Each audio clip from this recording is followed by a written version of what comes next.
Welcome to Kasyanno, EZMath. We have here a complex fraction, and it is not just a complex fraction, but it is a complex algebraic rational expression.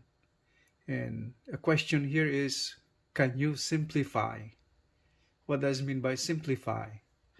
Well, simplifying anything when it comes to algebra and when it comes to polynomials or algebraic expression containing variables and constants.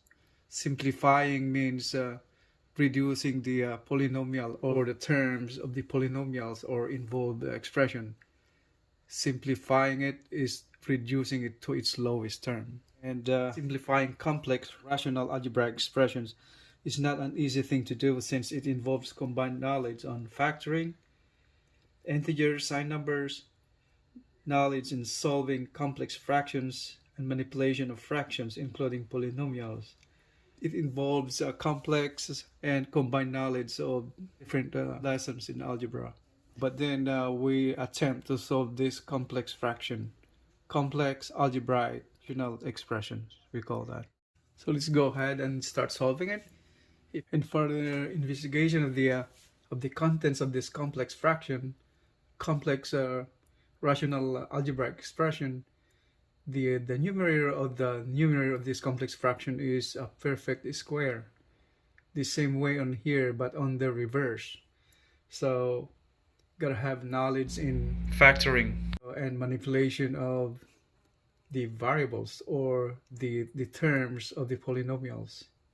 Okay, so in here, so let's start solving it.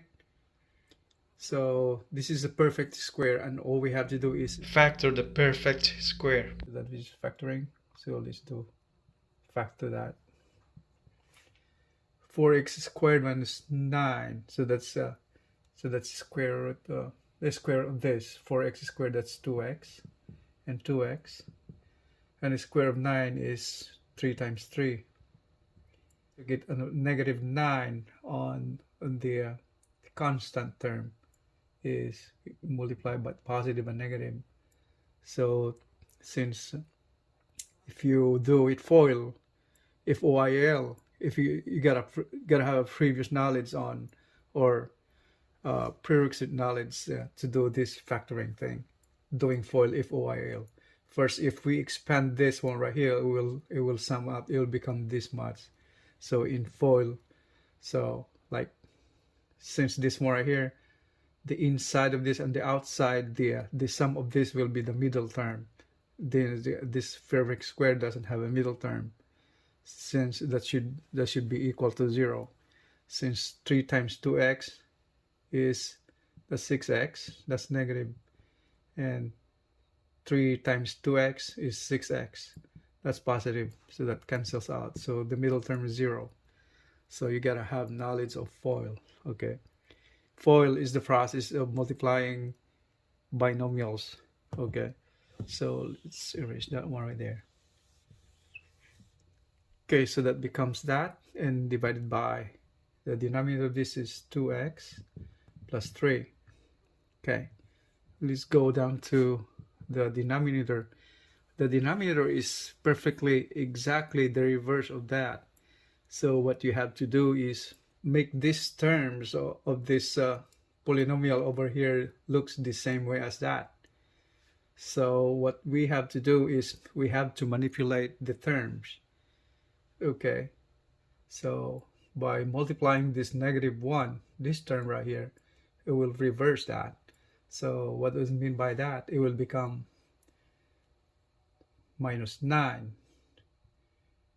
plus 4x squared.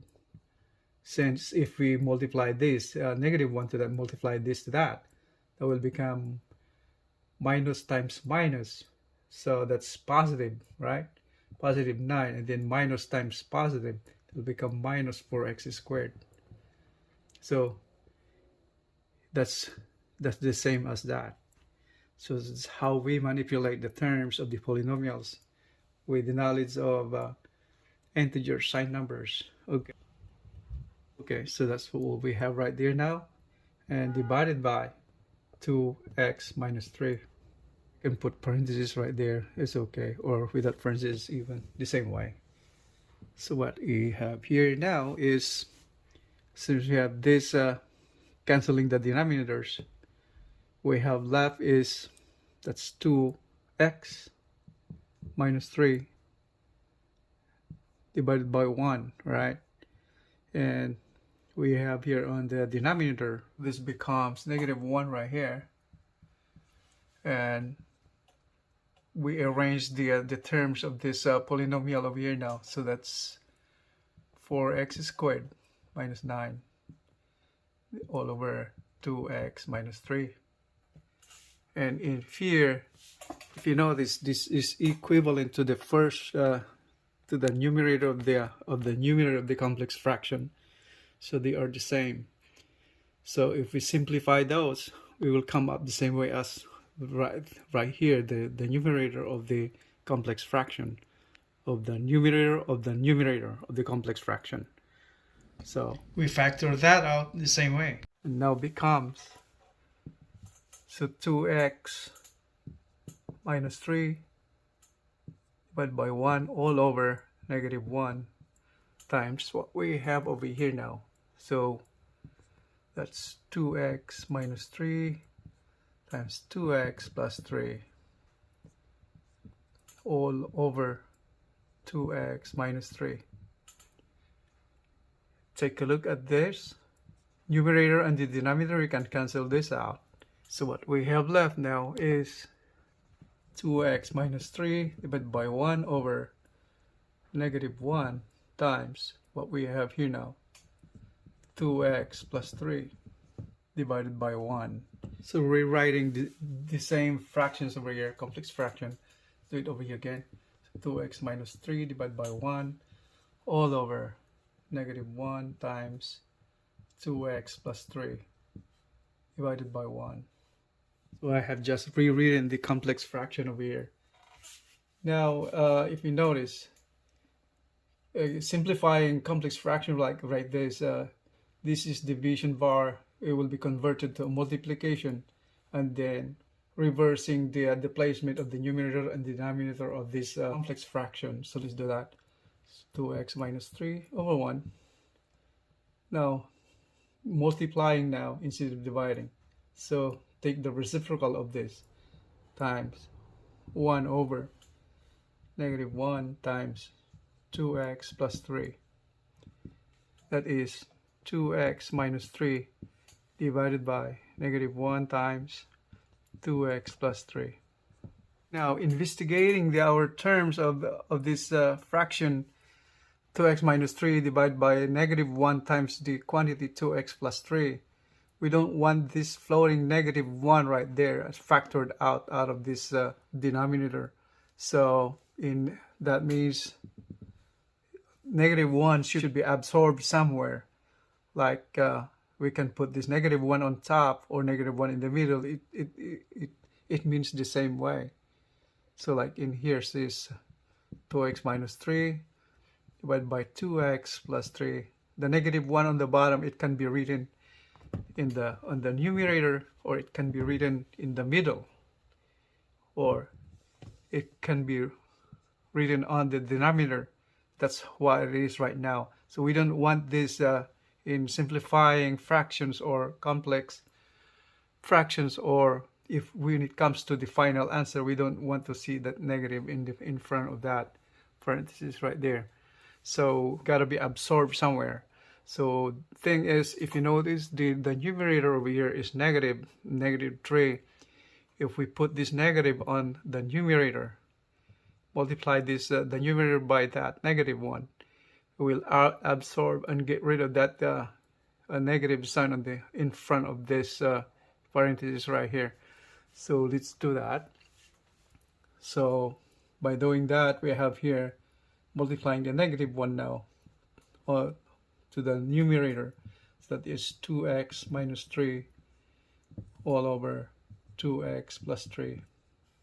I am rewriting this right here again on the left side. So -1, that's equals 2x minus 3 all over 2x plus 3.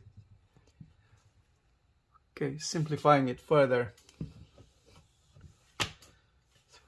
We're here at the point now where we can distribute the negative one to each terms of this inside the parentheses, so that becomes minus 2x. Minus 1 times 2 is minus 2. Minus 1 times minus 3 is positive 3. And 2x plus 3 is the denominator. Well, once again, we don't want to see that negative in front of that of the numerator right there with 2x. So we have to reverse places, and now the final answer now will become is the same way as 3 plus.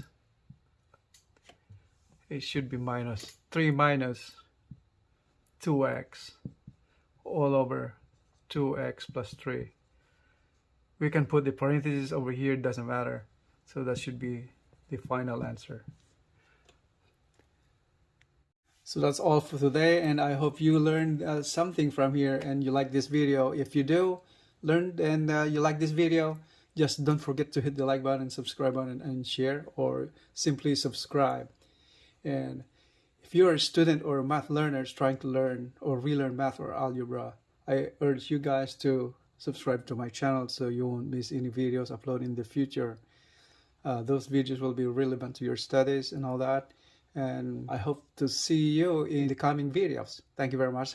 I appreciate your time. Have a great day.